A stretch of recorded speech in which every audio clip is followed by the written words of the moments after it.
Hello friends, and welcome to Reeva Stories, a new series here at Reeva Impact. Today, for the first time, it's been a long time coming, we have Mark Godaire. How did you get into the roofing industry? Yeah, it's a story I get a lot, and it kind of came at a different path than I think a lot of people did. I was in the service industry, actually where I met you, right? King Kong. It was actually a sushi bar here in Myrtle Beach. I was the general manager of two. After I got out of education, I graduated education, college at Coastal Carolina University. And I had this guy that used to come into lunch. He used to keep coming in for lunch, and the servers were ranting and raving about him, how he left large tips, how he was always so nice, he was so personable. And after a while, I started to kind of catch my attention a little bit. And I kind of would see him come in. I said, man, I wonder what he did. He'd come in, this time I know, a lot of GAF reps, a lot of his employees. And then soon I started to introduce myself and I started to meet him, right? And we were talking a lot and I found out what he did, and then he started to recruit me, right? So he started to talk about maybe some job opportunities that he had in his company. So I finally listened, and it ended up being Martin Pettigrew, by the way, with Monarch Roofing, and this was 2016, I'd say early 2016. And I said, roofing sales, and I actually knew somebody that worked there. It was actually an ex-girlfriend, to be completely honest, and the ex-girlfriend worked there, and she would rant and rave on how the culture, on how well he did managing his employees and how it was a growing company. So that got my attention as well. So it's kind of like a referral. We talk about referrals being 70% closing rate, the highest leads source. So it was that with Martin Pettigrew's charisma, and he sold me on the job, let's be real. He sold me on the roofing sales. So I took a leap. I took a leap of faith and maybe changing a path. Kind of what we talk about today is trying to be uncomfortable. Don't get too comfortable. So I was at the sushi restaurant for going on 9 years at that point. So I thought there would be a change. I wanted to kind of grow, jump out into something different. So I jumped into roofing sales. Of course, I heard good things about the monetary value, right? How much money you can make in roofing sales. So that obviously was lucrative at the time because obviously at 20, I think I was at 27 years old at the time, you want to make more money, right? So you go that path. So that's how I got into the roofing industry. I ended up signing with Martin probably, I would say 4 months after I met him, and that was the story right there. What made you leave the industry?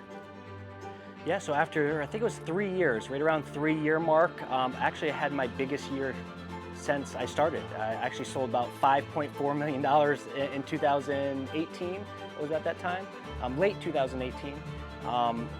And there's a few mistakes I made. I call them crumbs now. So actually I have a presentation called Crumbs, and it's basically based around the decisions that you make every single day. So the decisions that you make every single day always come back in the future. So what I said was I left too many crumbs out there in 2018. I sold a lot, but what I did was I did not, every single day, finalize my emails, finalize my follow-ups, and this was kind of at the time of the roofing machine. We were just starting that. I wouldn't say just starting that, we were just starting to implement. We had the inside sales position, but we were lacking a few of the field position managing parts. So I still had to do a lot of production-oriented activities, which is why we're so passionate now about getting salesmen to sell, not worrying about the production side and having a whole other team for that. So what happened was I take full accountability for that. I left a lot of crumbs, and it was an issue for me. And I like making sure a homeowner's taken care of. I like being fulfilled, and I like going to sleep at night knowing that I'd done my job to the best of my ability. What happened was I sold too much, I think, that year, and didn't basically clean up my crumbs. So I ended up making the hardest decision to this date of my life, was leaving Martin. Martin was my best friend at the time, still is my best friend, of course, and he was my best friend at the time, and it was the hardest decision I ever had to make. I was also having a child at the time, so I felt like I had to get myself mentally prepared, mentally right, in order to bring a child into this world. So that was a big part of it as well. But yeah, it was the hardest decision, and there's a few things that Martin did after that decision that, my gosh, showed me why he's the person to follow. So what brought you back? What brought me back? Once I left that day, with that check in hand, I knew that I would be back. He didn't know that I'd be back, but I knew that this was just going to be a temporary, maybe mental health prep and getting myself back in order, but I always knew I'd be back. I just couldn't tell him that just in case, obviously, something happens. So I took some time off, a few months. I took a few months off and ended up traveling the country. Actually, that year I joined up with one of my friends and kind of just a temporary job. He thought it was a long-term job, but I teamed up with him and helping him help other people get out of timeshares, actually. And I traveled, I think I took 274 flights in 2019. Which gave me a lot of, talk about self-growth. I traveled the country and saw almost every single state. I don't think I was at the Dakotas. I didn't go to Hawaii or Alaska, but I was at most of the states, and it gave me so much culture, so much growth. And then I knew I wanted to come back. So actually during COVID was a nice push for me to come back, because obviously I wouldn't be able to travel as much. And it was just a great time. I spent 3 months during COVID with my son. I actually took another 3 months off with Kai. I was able to be with Kai all of COVID while his mother still worked at the daycare. So I was home with him every single day for 3 months. So I know a lot of people are anti-COVID and they say it was the worst time ever. I will never be able to get those months back. Those 3 months of COVID were the best times of my life, because I was able to be with my son every single day instead of him being at daycare. So it was actually kind of a blessing in disguise. Had anything changed? Well, having a son changes you. Having a kid changes you. So that was a big part. I was into personal development way before actually even the roofing industry. I was into personal development in that multi-level marketing. While I was at the sushi restaurant, I don't know if you know that. Remember Vima? So Vima was an energy drink that I was so passionate about, and it actually ended up being an MLM business. And actually, there's an MLM video that Dimitri just posted. I don't know, talking about MLM. So I want to talk a little bit about MLM. MLM changed my life. So in 2007, I got into Vima, MLM, and what MLM is a big personal development push, right? It's learning how to be a better person in order for you to help people, right? Work harder on yourself than you do your job. That's actually where that came from. So that was my mantra since starting in 2007, is work harder on yourself than you do your job. The roofing sales part for me to get out wasn't that wasn't making negative personal decisions. What I was doing, I was making negative business decisions. So the personal development side was always there. Another big part of personal development is not worrying what other people say, right? Worrying about that inner circle who truly knows you and truly understands what you go through, right? And I think we get into this towns, or we get into the mode of thinking about what other people think about too much. So people thought about things, me leaving, right? Other Monarch employees were like, wow, Mark was #1 in the company and he left. Maybe some negative feelings on that, but I had to make that personal decision. So having a kid was probably the #1 thing that helped me through that time. And also traveling and getting a lot more culture helped me. But personal development was always something, and of course it's something that we always work on. Personal development is not just one lesson. We have to constantly work on it every single day. I constantly work on it every single day. I constantly fail every single day at things with personal development. But consistency and just making sure that every single day you're working on 1% better, right? We always talk about 1% better, and that never ends. I don't care how good you are or how much money you have, it does not matter. You constantly have to work on that. Do you find that there's any life lessons being a sales coach that kind of shaped you and molded you into the salesperson that you are today? Gosh, so many, Darius, so many that I look back onto. So many things, whether through college, right? College, I don't use my college degree right now, but the life experience and the education that I got was something that changed my life. Of course, I was an education major, taught kids just like you, and that perspective of being in Myrtle Beach High School and seeing the bottom and seeing the top. Growing up poor, right? Growing up poor and having a large family that was so close, and all we worried about was family. And didn't have the silver spoon, we call it now, of growing up with a lot of money or getting whatever shoes I want now. That shaped me, right? Always remembering those times, like, wow, my mom, the things that she went through and the amount of money that I know now that we had, like, wow. And I'm worried about some things that I have issues with. So my mom and my parents shaped me for sure, and I would never, ever in a million years change how I grew up or change the path that I was on.